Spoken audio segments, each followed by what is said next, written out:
Diabetes पेशंटाक heart attack किंवा stroke येवपाचे risk 4 ते 5 टाइम्स चड असता एज कम्पेअर्ड टू ज्या पेशंटाक डायबिटीज ना ताका कम्पेअर केल्यार. 70 to 80% diabetes patient heart attack किंवा स्ट्रोक येऊनच मरता. सो डायबिटीज पेशंटांक हार्ट अटॅक किंवा स्ट्रोक येवपाचे रिस्क कमी करपाक कितें करप? सिंपल अप्रोच आसूंक जाय. A, B, C, D आणि E याद दवरा.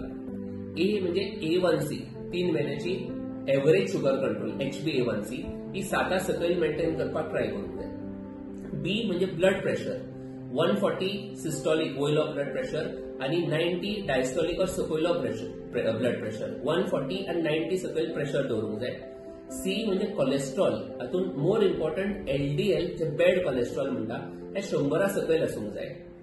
D diet control healthy balanced nutritional mills खावंक जाय. आणि E एक्सरसाइज एक 30 मिनिट्स वॉकिंग योगा नाल्यार कसली तरी फिजिकल एक्सरसाइज डेली करची. इतले जर तुम्ही करशात जाल्यार डायबिटीज पेशंटांक हार्ट अटॅकाचे रिस्क खूप कमी जावंक शकता. थँक्यू.